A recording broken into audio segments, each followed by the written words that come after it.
চিকেনের একটা দুর্দান্ত রেসিপি নিয়ে তোমাদের সামনে হাজির হলাম।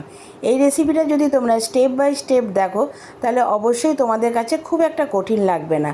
তাহলে চলো আজকে দেখে নাও আমি এটা কিভাবে বানালাম। প্রথমে এখানে আমি চিকেনটাকে ধুয়ে পরিষ্কার করে নিয়েছি।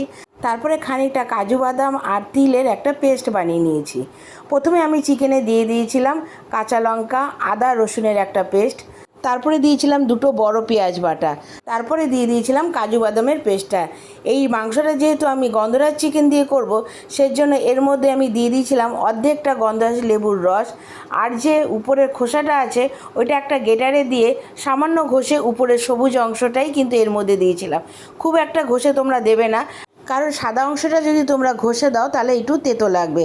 তাই দেখো আমি কিন্তু সবুজ অংশটাই শুধু এর মধ্যে দিয়েছি, তোমরা দেখে নাও। এভাবে কিন্তু স্টেপ বাই স্টেপ তোমরা চিকেনের মধ্যে একটা একটা করে জিনিস অ্যাড করবে। এরপরে দিয়ে দিয়েছিলাম আন্দাজ মতো নুন আর প্রায় 1.5 চামচের মতন টক দই। তারপরে অ্যাড করেছিলাম সামান্য গোলমরিচের গুঁড়ো আর আন্দাজ মতন দিয়ে দিয়েছিলাম সামান্য একটু চিনি, দিয়েছিলাম সামান্য সরষের তেল। এবার সমস্ত জিনিসকে বেশ ভালো করে মাখিয়ে প্রায় আধা ঘন্টা থেকে 1 ঘন্টা আমি ঢেকে রেখে দেবো, যাতে মাংসের ভেতরে মশলাটা ভালোভাবে ঢুকে যায়। তো তোমরা দেখতেই পাচ্ছ যে আমি রেসিপিতে পরপর কি কি অ্যাড করলাম। তোমরা কিন্তু সম্পূর্ণ ভিডিওটা দেখো, তাহলেই কিন্তু তোমরা বুঝতে পারবে যে আমি চিকেনের মধ্যে একটার পর একটা কি অ্যাড করলাম। যেহেতু এটা আমি গন্ধরাজ লেবু দিয়ে বানিয়েছি, চিকেনের মধ্যে এই গন্ধরাজ লেবুর গন্ধটা কিন্তু দুর্দান্ত লাগছিল। তো তোমরা অবশ্যই বাড়িতে কিন্তু একবার ট্রাই করো। আমি এটা প্রায় অনেকক্ষণ ঢেকে রেখে দিয়েছিলাম। এরপরে আমি যে গন্ধরাজ লেবুর পাতা আছে সেটাও চিকেনের উপরে দিয়ে দিয়েছিলাম, যাতে গন্ধটা বেশ ভালোভাবে বের হয়। এরপরে দিয়ে দিয়েছিলাম খানিকটা কাঁচা তেল, আর হাফ যে লেবু ছিল সেটারও উপরের অংশটাকে আমি খানিকটা গ্রেট করে আমি উপর দিয়ে দিয়েছিলাম, আর দিয়ে দিয়েছিলাম কয়েকটা কাঁচা লঙ্কা।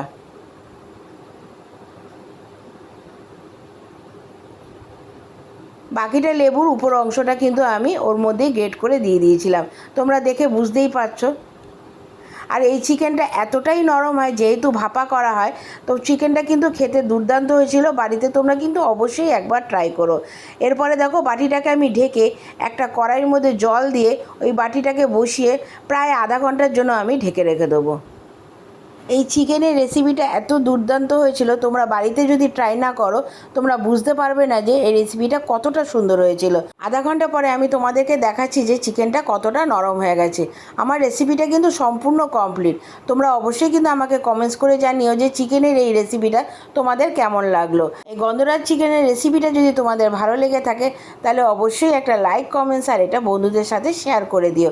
আর আমার চ্যানেলটা কিন্তু অবশ্যই সাবস্ক্রাইব করে দিও। আর তোমরা কিন্তু বাড়িতে একবার হলেও ট্রাই করো, আর ট্রাই করে কিন্তু আমাকে অবশ্যই জানাবে যে রেসিপিটা তোমাদের খেতে কেমন লাগলো।